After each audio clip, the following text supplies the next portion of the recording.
Hello, thank you for joining us today and welcome to the first DairyCo webinar. I'm Kate Cross, Product Manager with DairyCo, and I'm pleased to welcome Professor Martin Green of Nottingham University, who has been involved with the process of the DairyCo Mastitis control plan to date and will continue to do so under the umbrella of the research partnership between DairyCo and Nottingham University. But not to steal Martin's thunder, I'll let him cover that off later. We've been pleasantly surprised by the numbers that have joined us this evening, a mix of plan deliverers, extension officers and interested parties from within the industry. Martin will run through his presentation and there'll be plenty of time for questions at the end.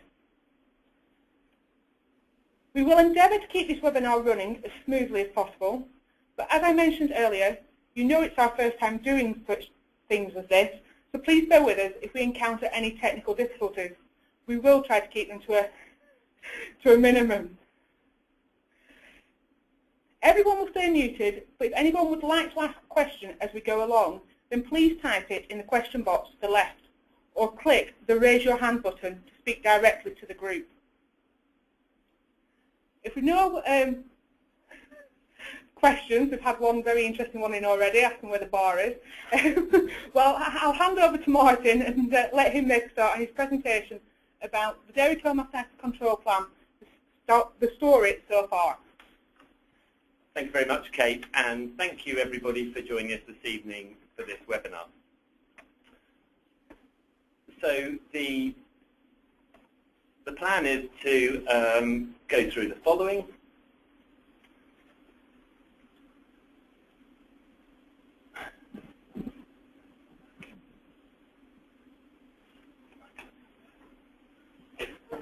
That's our first technical difficulty. Martin doesn't know how to use a computer, but bear with him. He's working out how to use a mouse. Okay, sorry, we're having trouble getting through the slides. Right, we're back on. So the plan this evening is as follows. We're going to really look backwards and forwards at the DairyCo Mastitis Control Plan project. We're going to briefly look back at how it came about. We're going to go on to look at the first 3 years of the scheme, and particularly look at some items in the final report. And then at the end we're going to look at the way ahead, really what we've got planned for the scheme over the next 4 years. So most of you have been, who are with us tonight have been involved with the plan for some while.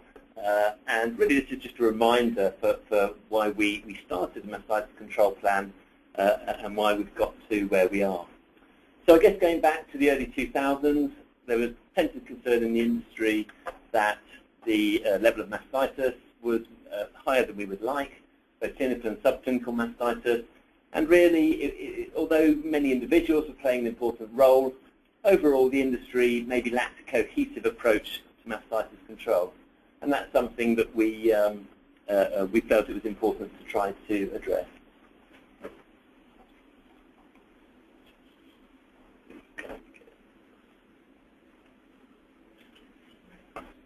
Sorry, the slides are stuck again. Okay.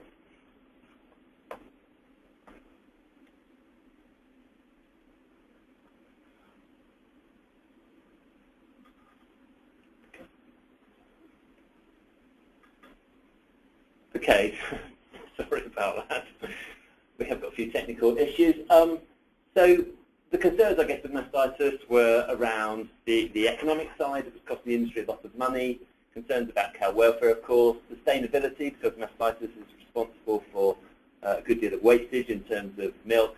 And the issue of antimicrobial use was really at an early stage, but has come to the fore since. So it's important everybody recognise that we try to improve mastitis through the industry. So the DairyCo plan was designed and then trials were conducted and published, and the plan itself went live, was launched on a nationwide basis in 2008. And the concept, as most of you know, is that a series of plan users underwent training for the plan.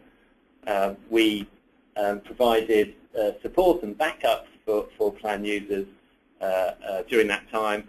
And we also collected data from people who participated. We so that we could have a look to see what was going on those farms. And we'll have a look at a little bit of that data later on. What was interesting about the mastitis control plan was, in many ways, it was sort of the first attempt at a widespread and coordinated approach to mastitis control since the 5-point plan was really launched as such in the 1960s. And so it's an ambitious project, and we'll have a look at how the project went, but overall we were very pleased with the outcome of the project. Well, what I really want to say is a huge thank you to those of you who have been involved. We really appreciate that actually most of the effort has been through yourselves and with yourselves, and it's been fantastic to see that this plan has taken off in such a widespread way. So it's a huge thank you to all of you involved, and a plea to keep going with the initiative. So how did we get on in the first 3 years? What were some of the things that happened in that time? Well, there is a project report which is available through DairyCo if any of you would like to see some details. I'm just going to pick out some of the sort of major parts and themes from that report. So the number of people that were trained in the 3 years of the scheme was 267. We set out, we had an initial target of 150 people to train. So it was very nice to see a lot of people coming forward, a lot of people being very interested in undertaking training in the plan. Out of those 267, 221 people conducted or carried out at least one plan, and we did have quite a number of people who we knew wanted to find out about the plan, maybe, but who were in a part of the industry where they weren't actually going to deliver a plan. So 221 active users was really quite a good achievement after that 3-year period. If we split down the number of plans that the different plan users did, then it looks something like this. So we, in this graph, just it's a simple bar chart showing the number of plans that each plan user put in or sent into the central office. So we can see that a lot of users undertook between 2 and 3 and 10 plans.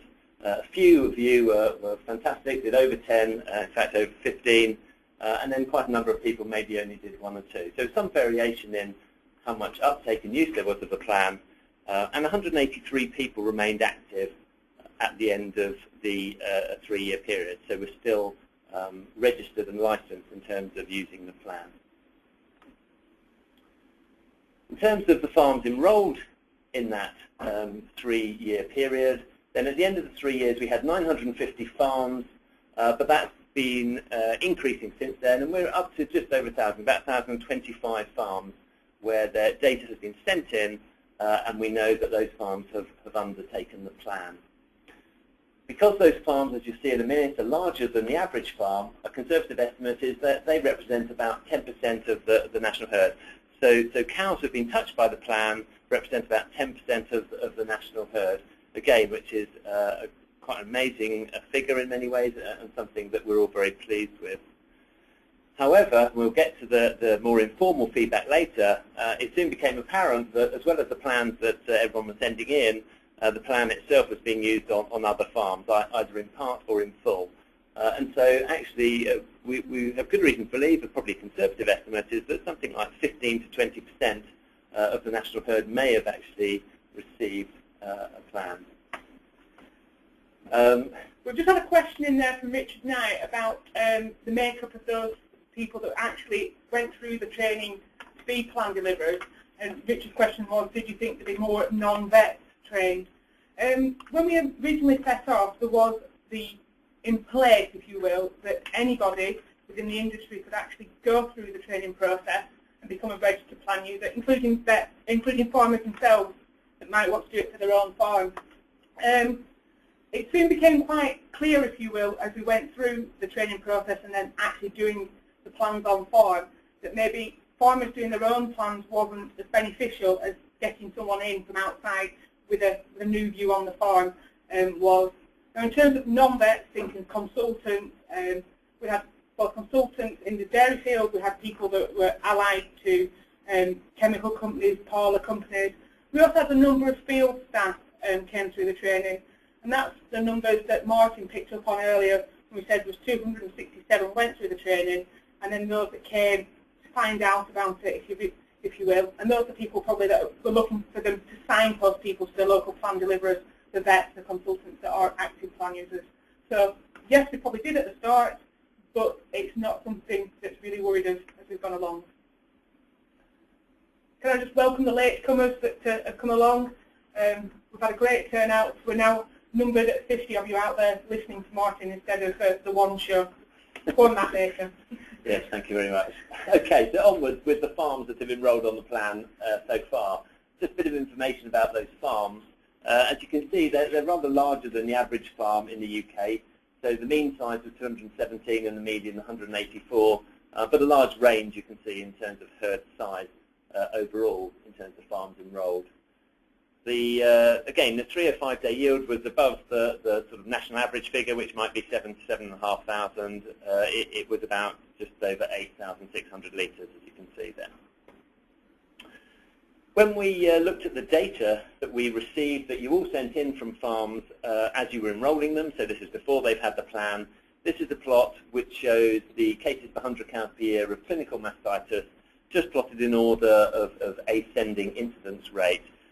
Quite an interesting plot because it's very similar to the last national snapshot that was published back in 2007.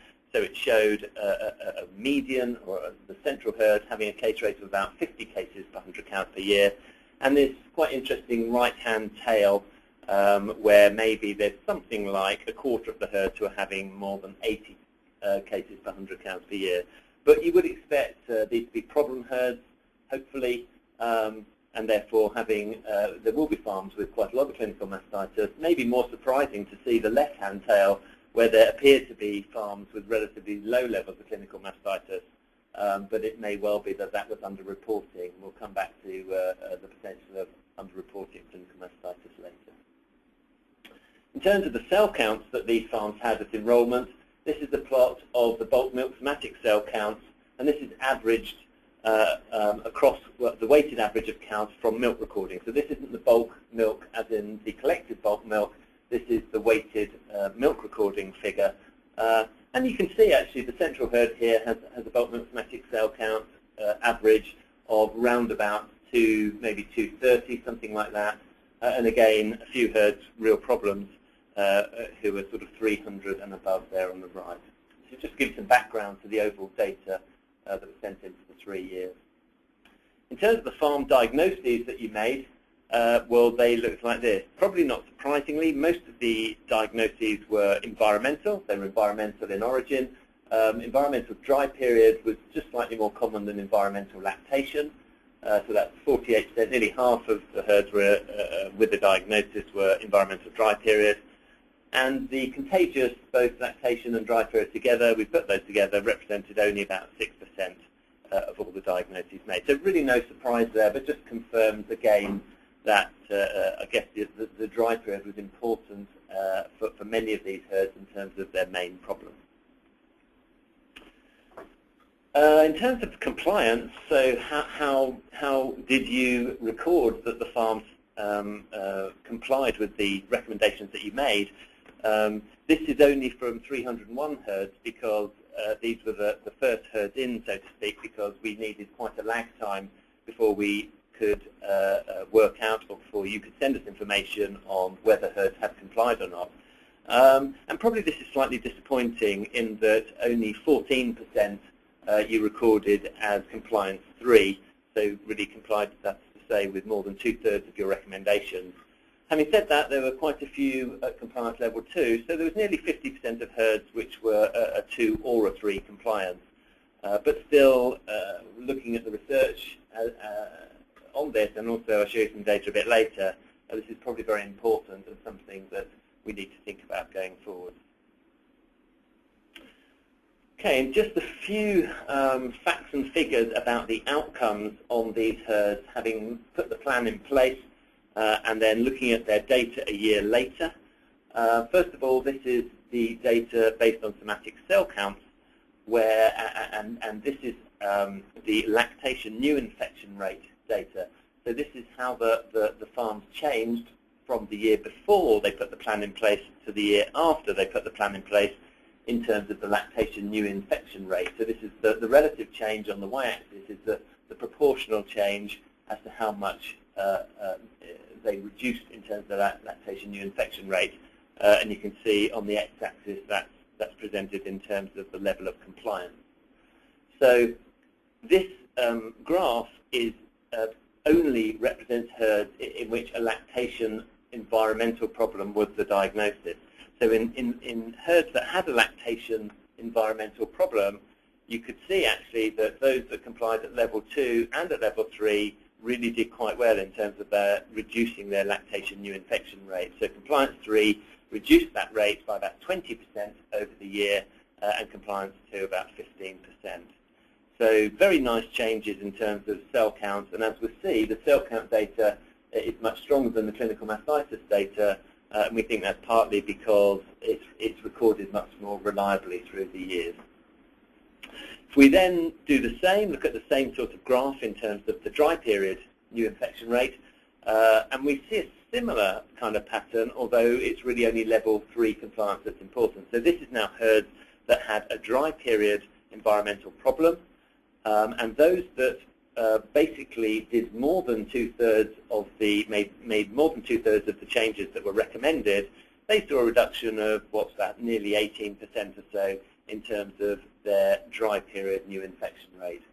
And again, you can see from this graph that the difference between people who made the changes and those, unfortunately, who didn't, was really quite important. And it does appear from this, at least in these herds, that the dry, to get a good reduction in dry period new infection rate, it was important to do nearly all the recommendations. So maybe accumulation of recommendations here is important to get the effect. And that, as you remember, ties in with the research that we've done before on the plan.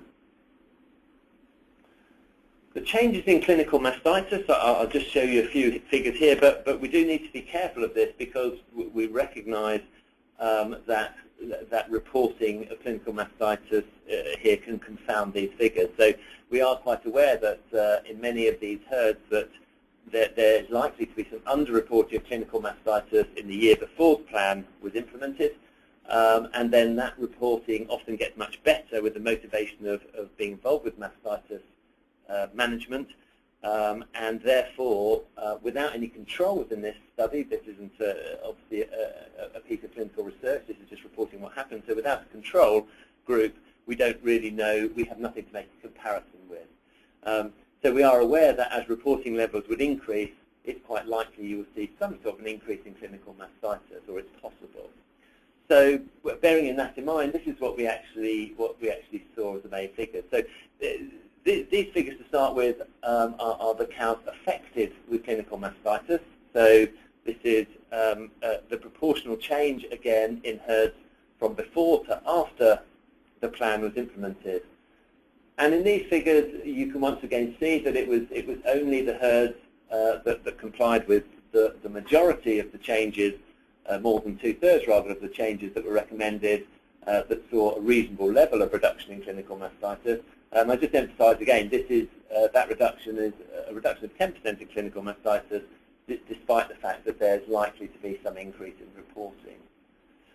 When we split that into a dry period rate and a lactation rate for clinical mastitis, so the dry period rate here is cows that get a clinical case, their first clinical case within 30 days of calving, the lactation rate, the first clinical case after 30 days of calving, then again we see a slightly confused pattern, but the compliance 3 herds tended to do best, and they did see a reduction, albeit quite a small one, but we did see sort of figures for level 1 and 2, a little bit all over the place, and some increases that you can see there, which again possibly represents the fact that those herds tended to report more, and as you've seen compared to the cell count data, is really rather different to that.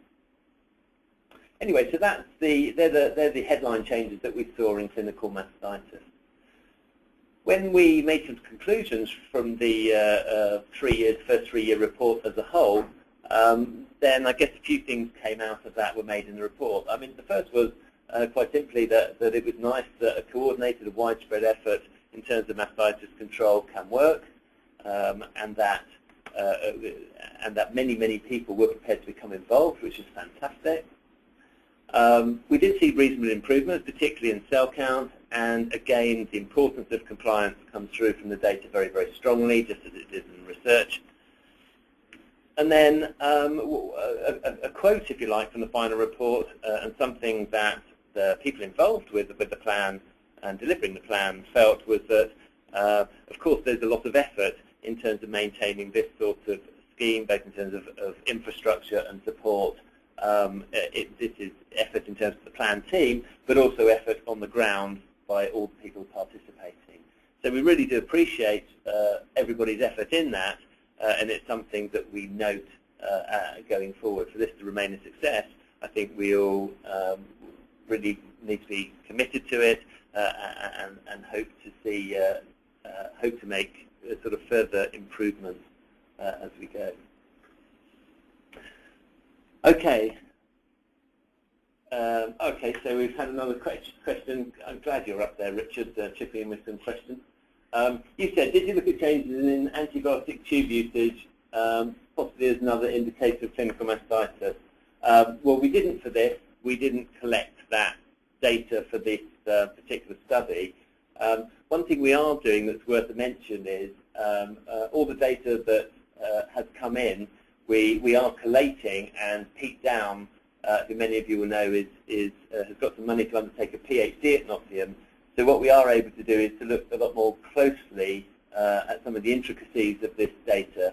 We're probably not going to be able to get antibiotic tube usage from everybody. Whether we try to do that from a group view in detail, it may be worthwhile doing that. So that's an interesting point. But that's not something we've got planned at this stage. Having said that, it does mean that you'll get much more information going forward out of all the data that we have, which should prove, we hope, to be quite useful.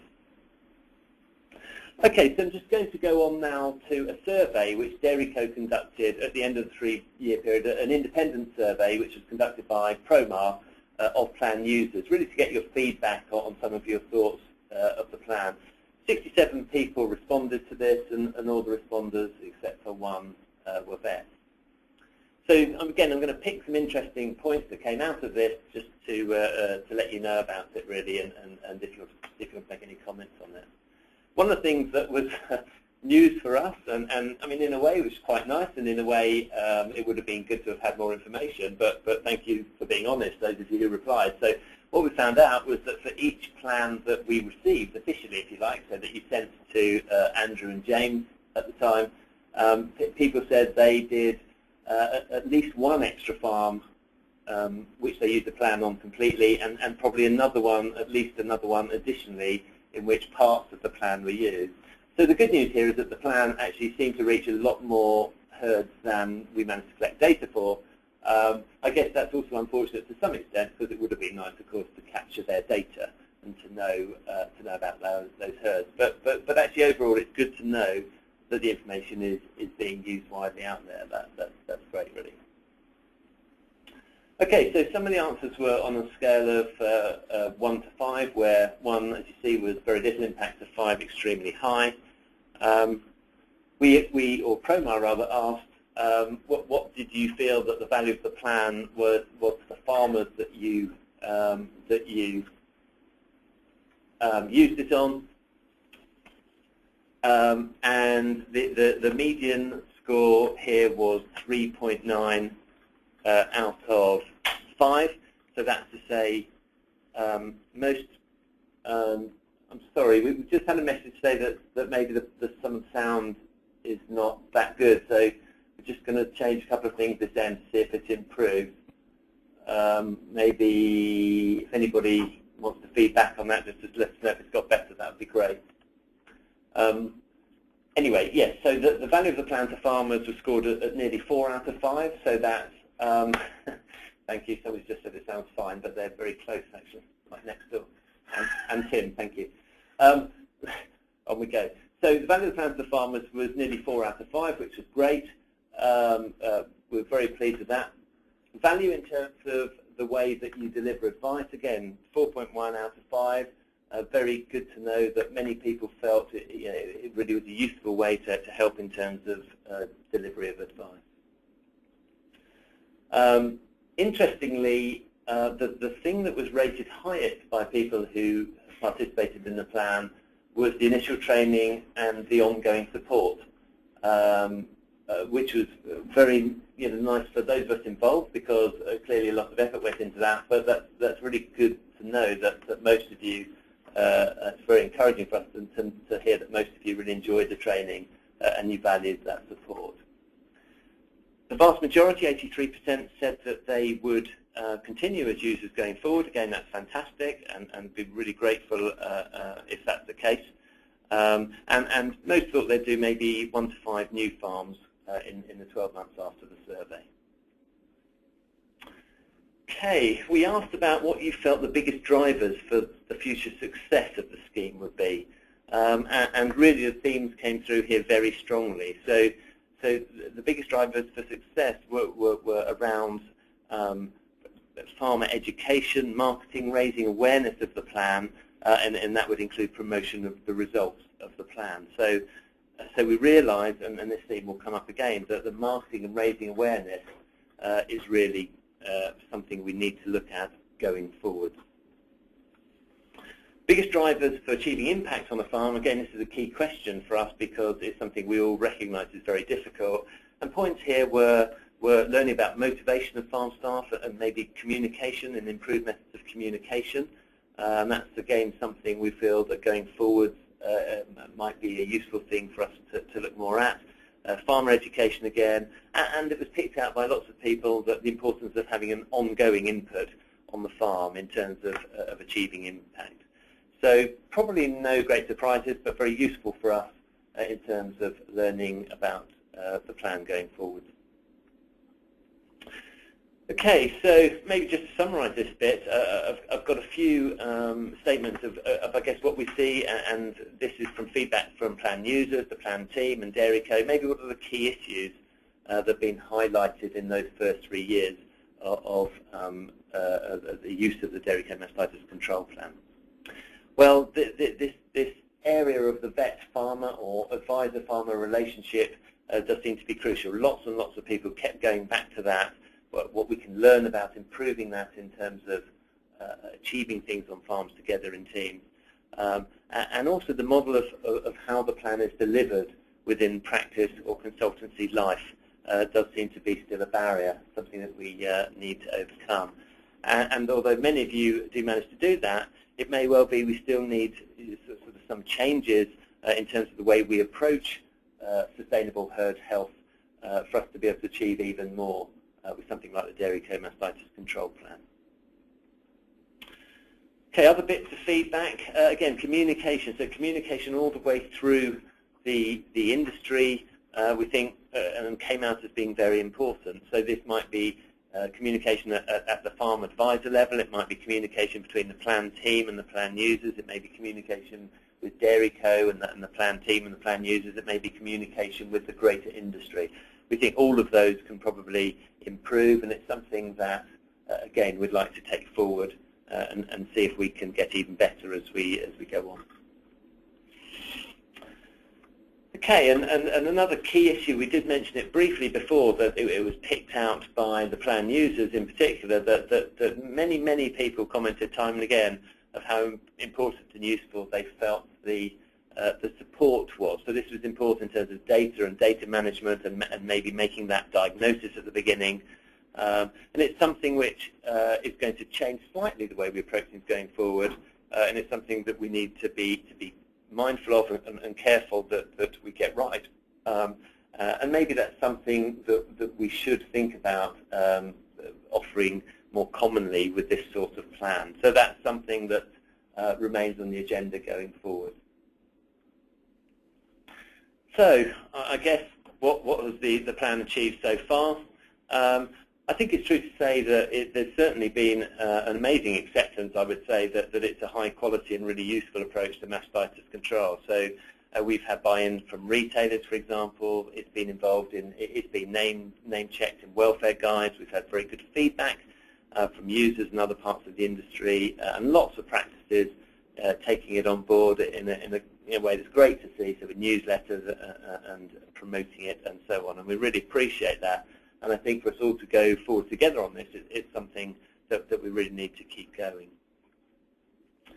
And I would say, I guess from a personal point of view, that it's been a great demonstration that the industry can take a cohesive and collaborative approach to an endemic disease problem and make some headway in it. I mean, we're just making a start, but we do feel that it's been a good start, and so we have made some headway. And that the industry really does care about this and will take some responsibility, and that applies to each and every person who's been involved with the scheme so far. Okay, but we've done those 3 years, and so we're going to look forward a little bit now to the next 4 years, because the plan's going to continue for the next 4 years, but it's going to continue in a slightly different format. So the main change is that DairyCo have now taken on, if you like, the main administration of the plan, and DairyCo are going to work with the University of Nottingham essentially to deliver the next phase. The aim, though, is to maintain and enhance through new training the network of plan users, and really continue with this mission, really, to try to reduce clinical and subclinical mastitis. So some of the changes you can see through the actions that DairyCo are going to undertake in the next 4 years. There's going to be a steering group convened, or we already have a steering group convened, which is made up of plan users and some other interested industry parties, the details of which are available on the DairyCo website. And this steering group is going to be very important in terms of guiding sort of the direction that the plan goes, and some of the decisions going forward. DairyCo are going to be involved with organising the training and update courses from now on.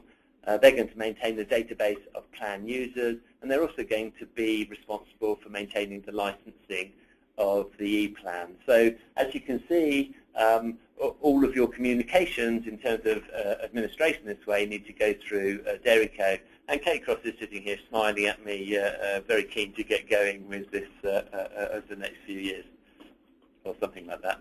A part of the plan, though, going forward is that we would like to still evaluate the data that comes in, and this is something that Nottingham is going to be involved with alongside DairyCo, because we would like to try to learn what we can from the data, really to everybody's advantage. And as I say, the PhD that's going on is the first step, and we really would like to keep that going if we can. So one thing that's happened straight away, and you'll have just started to see first signs of it really, is that, and as you can see, it's been very important from the feedback that we've had so far, is that DairyCo are going to really increase the promotion of the plan. And we see this as being key. We need to raise the profile even more and try to get more and more farms involved. They're going to do this in a variety of ways, as you can imagine, including use of media, so like written media and shows and agricultural events and so on. We are always interested in getting good case studies for those of you who have got them with very compliant farmers. So if any of you have those, Kate and myself would be very pleased to hear from you to try to put those together. Local events, DairyCo are maybe going to have a slight change of angle in that some local events with plan users and in different areas, specifically to promote the plan, is on the agenda.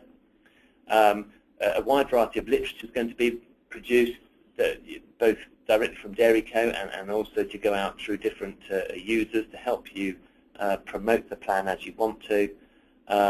And there will be other further promotions, hopefully, as we go forward, and we're very keen to take advice from the steering group in terms of the sorts of things that you want. So, but please do let us know if there are things that ways that you'd like the plan to be promoted, if there are ways that you think would help. Either please let us know now with a little a bit of text, or probably better to email Kate or myself directly with any ideas that you have. So over the next 4 years, what we're going to ask you to do is please remain as plan users. To do that, what we'd like is really sort of along similar lines as before, to attend an annual update course, and those courses will be visual through DairyCo. You'll be able to find out what they are and where they are from the DairyCo website. Both websites. And the Mastitis control website itself, of course.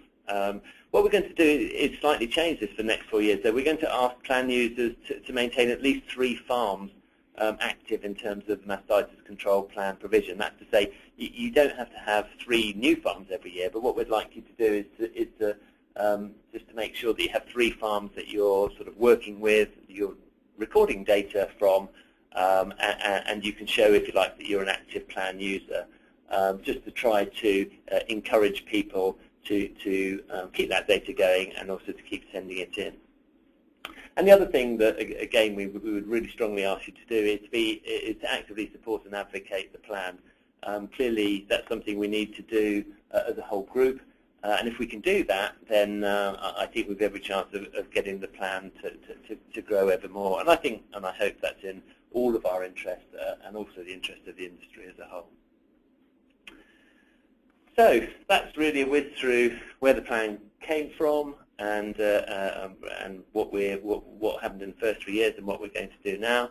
I think, and I hope you agree, that the first 3 years were really quite a good success. There's been good uptake, amazingly good uptake of the plan, really, generally very good feedback, and widespread acceptance in the industry that it's very useful, the plan. And I have to say again, that's a huge thank you to all of you who have been involved with the plan, because it's really down to you, not down to us, that there's been any success here.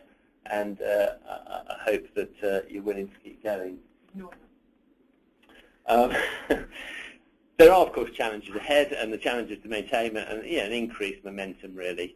And that's something that we're very, very keen to do with your help over the next 4 years. So we've got a time now. If you've got any more specific thoughts or questions, please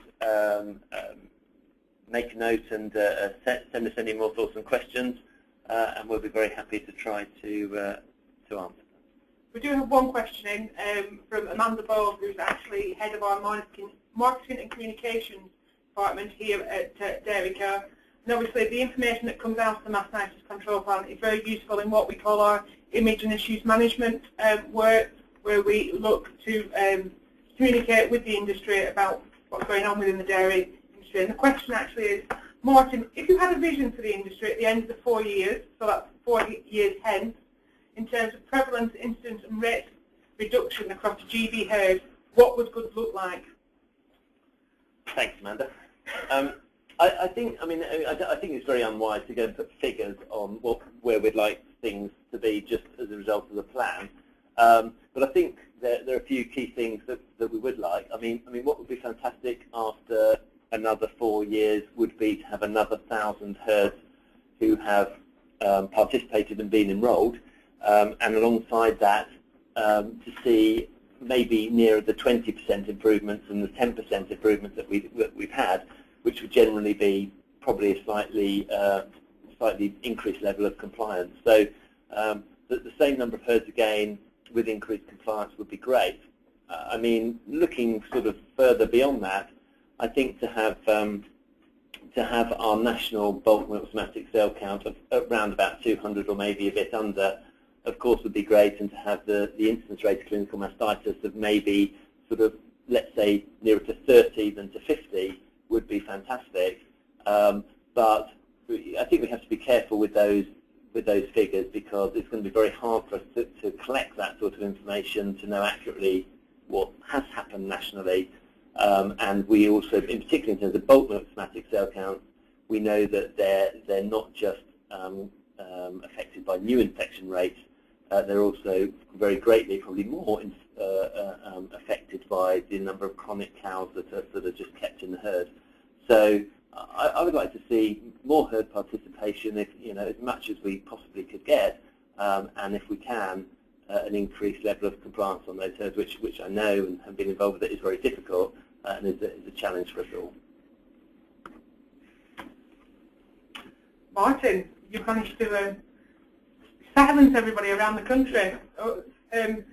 Richard, up there in Cumbria, thank you for your questions. And one point you did add in there was about enthusing new graduates and people that are actually going through vet colleges at the moment about the potential for plans such as this and this way of working. For those of you that maybe have dialed in and have a question, if you click the raise your hand button, and if you come through to us, then we can open up a mic for you. But please do send your questions in. Just one thing, while you're thinking about a good question to stump Martin with another one, Amanda would be good. Those of you that are active plan deliverers should all have received some trifold leaflets recently to help with marketing of the plan. You'll notice on the bottom of the PowerPoint presentation here there's a new DairyCo Mastitis Control Plan logo, which we should see out and about a lot more now to help us give that identity to the plan and the work that we're doing. As Martin mentioned earlier, we're actually working on case studies at the moment.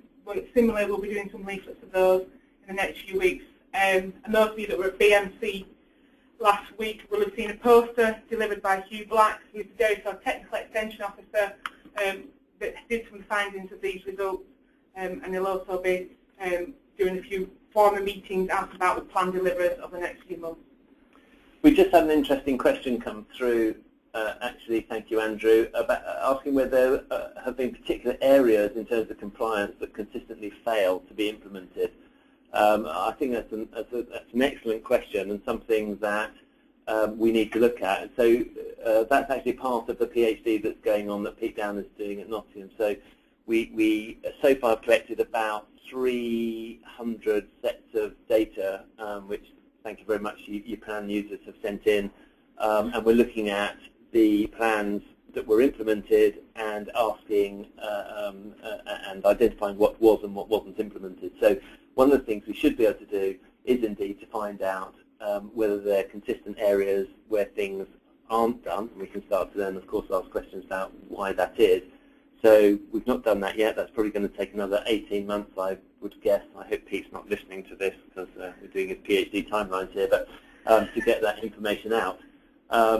But of course, the other thing with this PhD is we hope to also be able to identify when things were carried out, which of those things were more likely to be responsible for the best improvements. So at the moment, we've got compliance as a very, very blunt measurement. So we're hoping that we may welcome Pete. I'm glad you're working on it. Sorry, Pete Down, everybody is listening in, and so feel free to chip in about his PhD in general. But that's something. These are things that he hopefully and will be looking at with use of the data. Okay. Question. Another question came in From Cumbria. From Cumbria. Do you think that the way vets prescribe tubes is a limiting factor on the perceived? Oh, that's a very political question, Richard. Okay. So the question is the way that vets prescribe tubes. I've lost the question. A limiting factor in terms of how we record clinical mastitis. I'm not sure really that I'm the best person to answer that. Maybe we can have some comments on that. Whether the way we prescribe we don't, I guess, encourage accurate recording, or whether people are using lots of tubes per case and so on, I'm not sure.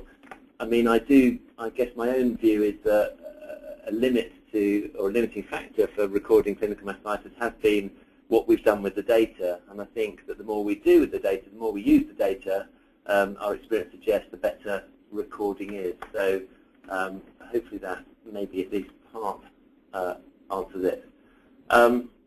Another question in terms of antimicrobials. Moving forward, what does the DMCP see as its role in the responsible use of antimicrobials, especially in the dry period, and does the data available support responsible use? Key question, really. I think the plan's got a lot to say about responsible use of antimicrobials, particularly in the dry period, because, as you'll all be aware, responsible use really does encompass us as prescribing vets to try to look into the reason that we're prescribing antimicrobials, and where possible to reduce the use. So I think in particularly in uninfected cows that enter the dry period without an intramammary infection, the case for antibiotics is not that clear, and the case for improved management through the dry period is something that I think you could make a very strong case for in terms of responsible use of antimicrobials. So I think going forward, my view would be that the use of antimicrobials in uninfected cows in the dry period is something that's going to come under increasing pressure and scrutiny, and I hope that the MCP provides some of the management type information to help us mitigate that. But interesting, good question, thank you. We just had a comment in also from Philip McIntosh here about what is the limiting factor on farm, and he probably quite rightly picked up, and it will be experienced, that time on farm for staff to actually record. The limiting factor is that they don't have the time to record, and they don't appear to see the benefit of recording. And I think we probably have picked that up. We've mentioned earlier about the clinical mastitis data. We know that some farms were under-recording what they were actually seeing. Understanding what people call a repeat case as well is always interesting.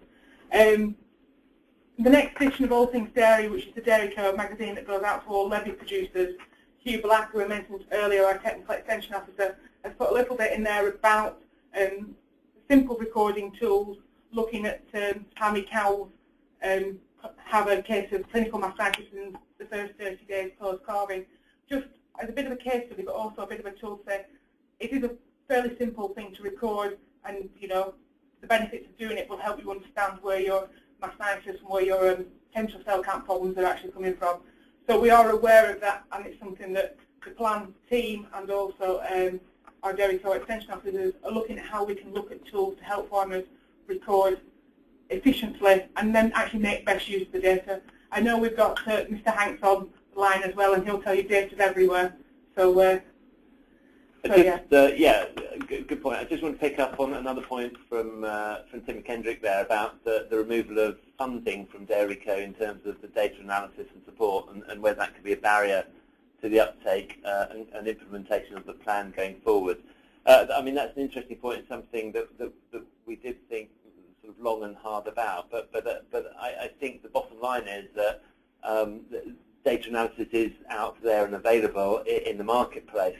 And I guess what we see is that, and hope, is that plan users will still be able to get that analysis and support as they need it and as they want it, but not actually know as a part of the plan itself going forward. So the plan is going to become sort of course, the e-plan and supporting that, and it's just important for everybody to know that, yeah, the data analysis section is going to be something for plan users to find a route for themselves. And I appreciate that that's a change, and that it is an important area for many people. So I hope that clarifies the way that it's going to be going forward. We'll just take the one final question that's come in from George Giles here about understanding. Do we know how many plans have been funded through outside farm initiatives rather than individual farms? I'm guessing George means by that, is it been funded through RDPE funding and that type of funding programs that have been in place over the last number of years. We did keep a track of where in the country these plans were being done, and that will obviously help us understand if there was funding available. And we were always aware of the fact that when RDPE funding came in for something like this, it may have a positive impact on the number, but we then have to look at ensuring that the uptake and the cycle, if you will, of doing the plan was maintained. And we do know that some of the farms might have had the plan done via funding and not been aware of the fact it was a mastitis control plan, haven't had the full plan done. But we do know how many have been done. We're also aware of the fact that there is potential for new funding streams coming on board that might also have an impact on the uptake of plans in certain areas. So yes, we do know that. It is within the 3-year report, looking at where the fallout of plans are. Now that just looks at areas, it doesn't actually tell us if they've been funded from external funding or not, but it is something we are aware of, and yes, it probably will have had an impact on the uptake in certain areas. We're nearly ready for University Challenge now, so I think it's probably best if we sign off. Just as we do finish, can I do as Martin did earlier, thank you all that have been plan delivered over the last 3 years that have inputted into the success, and I will use the word success because it has been of the plan. I'd like to thank you for your continued interest in working with DairyCo as we go forward. Just up on the screen now, we have recorded this evening's talk. The audio and the slides will be available on YouTube within the next 48 hours. We'll also put a link from the DairyCo Mastitis Control Plan website front page to the YouTube site, and we will also ensure that the 3-year report is available within the DMCP website, within the resources that sit on that library. Just one final point, thank you to Andrew Bradley, James Green, Chris Hudson and Martin Green for the work they've done in the 3 years. Please note we're working with DairyCo. Sorry, I shouldn't say that. But it has been challenging at times, as you will all be aware, but we're looking forward to the next 4 years. Thank you very much all for your time this evening. If you do have any further questions, please do make use of the forum part of the DMCP website for those that are plan deliverers. We'll be there to pick up any questions over the next few days, well, ongoing as well, but any questions relating to the 3-year project and this presentation this evening. Other than that, thank you very much, and we'll look forward to welcoming you all to our next webinar in 18 months' time when Pete Downs has finished his PhD. Thank you very much, everybody, and thank you for chipping in. Bye-bye.